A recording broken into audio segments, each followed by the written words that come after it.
Hello everyone, मैं कैसर अंसारी और एक बार फिर से आपका स्वागत है आपके अपने चैनल इंग्लिश एम्पलीफायर में।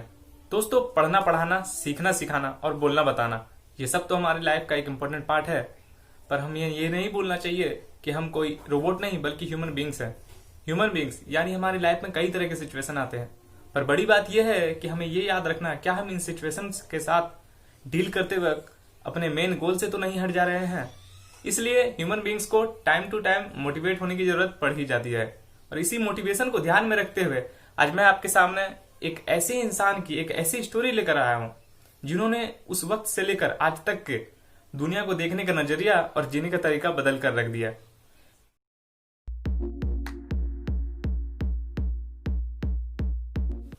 Friends, have you ever heard about Parkinson's law? The law who changed the entire meaning of the world. The law who changed the way of lifestyle of each and every human beings in this world. दोस्तों, कभी आपने सोचा है कि आप फालतू के कामों में कितना टाइम वेस्ट करते हो, या फिर कोई काम अगर कम टाइम में किया जा सकता है तो उसमें भी आप ज्यादा टाइम लगाकर बाकी का टाइम वेस्ट करते हो। फ्रेंड्स, इसी कारण हमारी जो आज की न्यू मॉडर्न जनरेशन की लाइफ स्टाइल है उसके साथ एक वर्ड बहुत बुरी तरीके से जुड़ गया है, वो है प्रोक्रेस्टिनेशन। और ये प्रोक्रेस्टिनेशन सिर्फ मॉडर्न जनरेशन के साथ ही नहीं, even human being have been procrastinating for centuries. In fact the problem is so timeless. The ancient Greek philosophers like Aristotle and Socrates developed a new word to describe this type of behavior, which is acrasia. Friends, it is when you do one thing even though you know you should do something else. So you could say that acrasia is procrastination or a lack of self-control.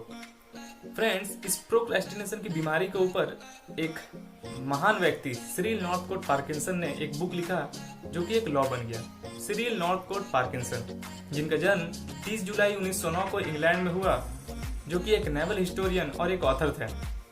उन्होंने अपने British civil services के कार्यकाल के दौरान देखा कि वहाँ की ब्यूरोक्रेसी कितनी गंदी है। वहाँ के जो सिविल सर्वेंट थे उनके काम करने का कोई निश्चित समय सीमा या कोई परफेक्ट डेडलाइन नहीं हुआ करता था। और इन्हीं सब बातों को ऑब्जर्व करने के बाद उन्होंने एक बुक लिखा जो कि 1958 में पब्लिश हुआ, Parkinson's law the pursuit of progress, जिनका एक इंपॉर्टेंट लाइन ये था कि the work expands to fill the time available for completion. यानी कोई भी काम उतना ही फैलता है जितना उस काम को करने में समय लगाया जाए। हो सकता है ये आपके लिए थोड़ा कॉम्प्लिकेटेड हो, चलिए एक एग्जाम्पल से इसे आसान बनाते हैं।